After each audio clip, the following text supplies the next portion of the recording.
과거 김정식은 코미디언으로 무척 유명했지만 현재는 김정식 목사로 더 유명합니다.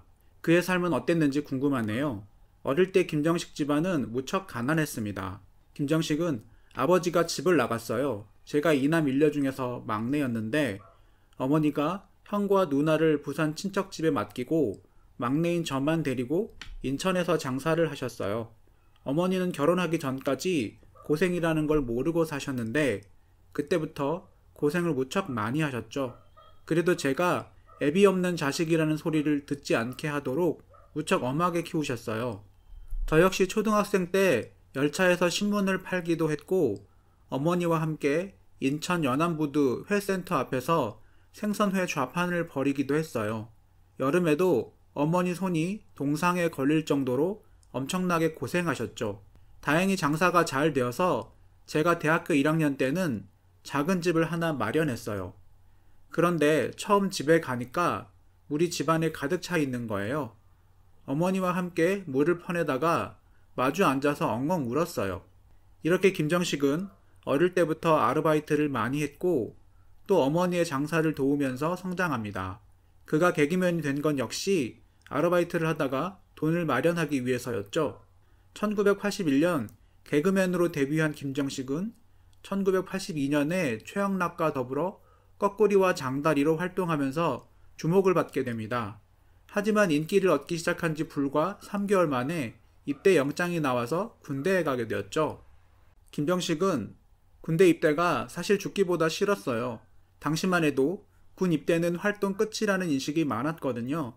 저 역시 제대한 다음에 자리를 찾지 못해서 한동안 힘들었고요. 김정식은 약 1년 정도를 KBS 개그맨실을 할 일 없이 왔다 갔다 했는데 당시 하룽이 형, 개그맨 이마룡만은 저를 반겨줬어요. 조금만 기다리면 기회가 올 것이다 라는 격려가 정말 큰 힘이 되었죠. 그러다가 어린이 프로그램인 꺾구리와 장다리 만세에 출연하면서 겨우 개그맨으로 다시 복귀할 수 있었어요. 또한 김정식의 싸움 실력 역시 굉장히 알려졌었는데 이 때문에 김정식 최민수 폭행 루머가 퍼지기도 했죠. 그런데 과연 그것이 사실이었을까요? 최민수가 선배인 개그맨 김원곤을 때렸고 그걸 알게 된 김정식이 화가 나서 최민수와 맞짱을 떠서 최민수를 두들겨 팼다. 그리고 김정식이 최민수에게 라면 값을 물어주었다. 또한 최민수는 김정식이 시키면 노래도 부르는 등 귀염둥이로 변했다. 이때 김정식이 최민수의 실명을 이야기했는가가 인터넷상에서 논쟁이 되기도 합니다. 한편 터프가이 최민수가 다른 사람들로부터 맞았다는 루머 역시 무척 많습니다. 개그맨 김정식을 비롯하여 최수종, 박해일 등으로부터도 까불다가 맞았다는 것이 주요 내용이죠. 이에 대하여 최민수는 직접 부인을 합니다. 최민수는 김정식, 최수종, 박해일 등 그분들이 그렇게 경우 없는 사람일 리가 없다. 후배들도 나에게 가끔 그런 루머에 대하여 물어본다. 개그맨 김정식에게 라면 값을 받아가고 또한 김정식 앞에서 노래도 부르고 춤도 췄다는 루머는 사실이 아니다. 최민수는 또한 최수종과는 사실 그렇게 가까운 사이가 아니다. 최수종에게 방송국과 한강 둔치에서 맞고 내가 맞았다는 사실을 사람들에게 말하지 말라고 무릎까지 꿇고 빌었다는 소문 또한 사실이 아니다. 그리고 박해일과는 같이 촬영한 적도 없다. 이에 대하여 박해일 역시 입장을 밝힙니다. 박해일은 최민수 선배님께서 폭행 루머에 대하여 말씀하셨다는 것을 전해 들었다. 사실 그 루머는 황당한 루머다. 존경하는 영화계 대선배님을 내가 폭행하다니 있을 수 없는 일이다. 그리고 최민수 선배님과는 함께 작품을 한 적도 없고 사석에서 만날 기회가 없었다. 그런데도 왜 그런 루머가 퍼졌는지 모르겠다. 그 루머는 절대 사실이 아니다. 개그맨 김정식 부인 이미혜와의 러브스토리, 그리고 김정식 장인 이경재 국회의원에 대한 이야기입니다.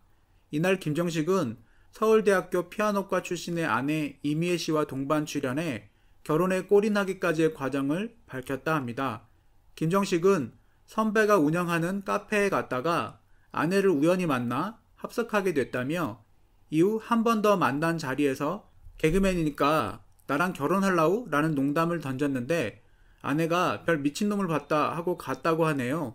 그때부터 오기가 생겨서 사과받으러 아내를 쫓아다녔다고 고백했다 합니다. 김정식은 그런데 몇 번 정도 만났을 때 어떤 신문기자가 우리 관계를 보도한 거예요. 사실 전 그때까지도 장인어른이 누군지도 몰랐는데 기사에 증권회사 사장님이라고 보도가 되었어요. 참고로 김정식 장인어른 이경재는 원래 증권회사 사장으로 일하다가 제13대 총선 1988년 때 평민당 전국구 의원으로, 그리고 제14대 총선 1992년 때는 민주당 서울 구로 을지역구 국회의원으로 당선됩니다. 이후인 제15대 총선 1996년 때는 새정치국민회의 후보자로 나왔다가 낙선했습니다.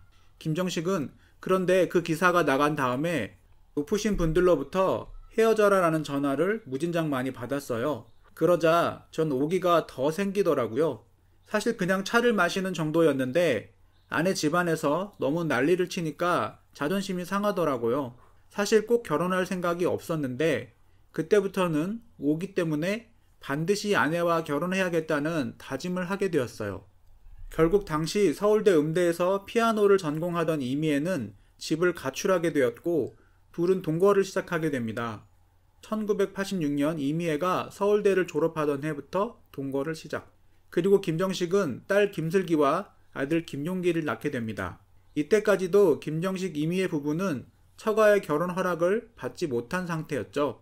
그러다가 1992년 제14대 총선 때 비로소 처가의 허락을 받게 됩니다.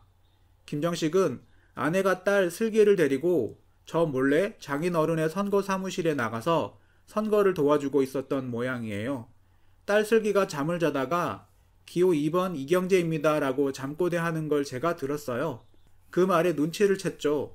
그래서 아내에게 물었더니 아내가 울면서 아빠의 선거운동을 도와달라고 하더라고요. 결국 김정식은 장인의 선거운동을 돕기 위하여 나섭니다. 하지만 장인이 여전히 그를 사위로 인정하지 않았기 때문에 김정식은 장인과 마주치지 않게 혼자 선거운동을 하게 되었죠. 그러다가 김정식은 장인의 명함을 돌리다가 체포가 되기도 합니다. 직계가족이 아닌 사람이 명함을 돌리면 선거법 위반이었는데 이때 김정식이 수갑찬 모습이 보도되면서 지역구에서는 동정론이 형성되면서 이경재 선거에 큰 도움이 되기도 했죠. 김정식은 며칠 뒤에 풀려나서 다시 선거운동을 했어요. 그러다가 선거 사무실 계단에서 장인어른과 딱 마주쳤어요. 전 고개를 숙이고 조용히 밖으로 나가려고 했는데 장인어른께서 갑자기 제 손을 잡으셨어요. 그리고는 큰 소리로 여러분 제 맞사위입니다 라고 외치시는 거예요. 그때 저도 모르게 눈물이 뚝뚝 떨어지더라고요.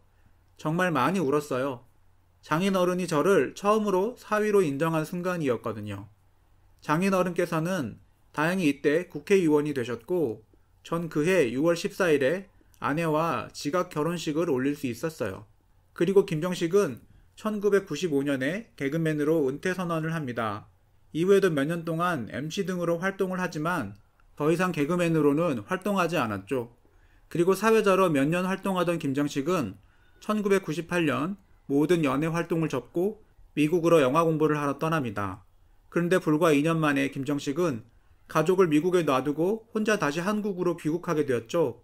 김정식은 원래 한국에서 어머니를 모시고 살다가 형과 누나에게 부탁을 하고는 미국으로 갔어요. 그런데 한국에서 어머니 혼자 살고 계시다는 이야기를 들었어요.